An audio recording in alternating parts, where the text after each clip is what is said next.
A engenheira Denise Johnson é a primeira mulher no comando de uma fabricante de veículos no Brasil. Denise assumiu a presidência da General Motors há um mês e ainda está se acostumando com o país. Ela vai nos contar, ainda em inglês, como está a sua missão aqui. Denise, you have been working for General Motors for 21 years, and you are just 1 month here. So, how did you see the country before to come, and how did you see it now? Is there any difference? Well, certainly the reputation of Brazil is very high in General Motors' view. We are actually invested quite deeply in Brazil, and so the reputation of Brazil as an economy that was very strong, with a lot of opportunity for vehicle sales, has been around for quite some time.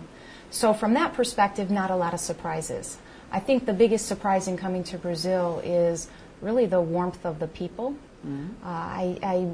In thinking, coming to a big city like São Paulo, and everyone is very warm, very welcoming, and certainly there's a lot more technical expertise here in Brazil than I expected from an engineering perspective. So some surprises in that arena.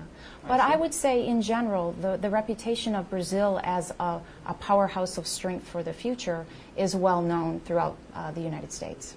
Okay. And which are your main assignments and challenges here in Brazil? How do you see that?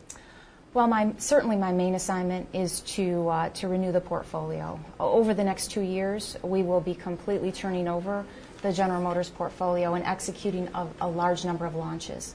And so as I come in, I'm really here for execution, to make sure that we stay on track for quality, that we perform to all of the targets that we have, and that we continue to invest for the future. Speaking about this assignment, you said that your experience in manufacture of small cars platforms was one of the motivations to choose you to command the operation here in Brazil. But you should know that as a small vehicle in the U.S. is very different than a small vehicle here. Absolutely. The sizes are totally different. So how do you manage this cultural change for you, and how do you expect to use your experience here with this small car? Well, certainly a lot of the engineering principles, whether you're working on a large truck or a small car, can apply throughout. So basic problem solving, basic engineering technology, and basic manufacturing process is the same regardless. And so there's a lot of applicability across the platforms.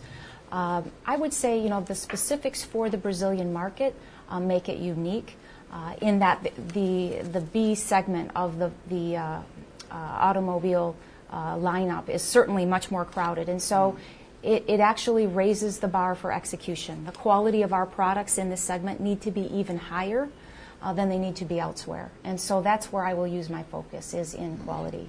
How many new car projects are you working right now? In Brazil. We are looking, as I indicated, to completely renew the portfolio. So we have basically products in every segment in which we currently compete, that are in process over an extended timeline to be renewed. And so the total number is, we have a total of 19 models currently in the lineup, with 20 yet for total for the future. So we're going to be completely turning that over time. And all of them will be renewed? All of them will be renewed, yes. You just arrived and already faced one of the big recalls of the company. General Motors had recalled all Agile producers since the launch in 2009, and this is almost 60,000 vehicles. Yes. If I'm not wrong, this is the biggest one in General Motors in Brazil. Have you knew it before? Would you come? Well, certainly a recall is not something that you want to have happen. But in this case, we had a supplier defect that was not part of a design or something that we could have anticipated that occurred.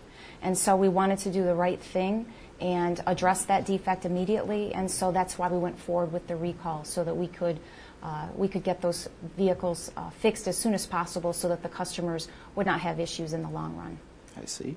We don't have too many women engineers here in Brazil, and you are the first woman to be the president of a vehicle manufacturer here. Do you consider this an extra challenge to be well succeed in a scenario dominated by men? I don't think it's an extra challenge. I think it's an opportunity. Certainly, the workplace is becoming more diverse. In GM do Brazil, we have four executive committee members. The head of quality, the head of legal, the head of after sales, and the head of finance are all women. And so you see the trend over time that's emerging is that more women are taking leadership positions. Certainly, it is new to come to fruition, but something that I look forward to using a different approach, perhaps, than what. History, you know that. Absolutely, absolutely, and it's certainly a privilege to be able to do that. Thank you very much for your interview for us. Thank you. I appreciate it. And welcome to Brazil. Thank you.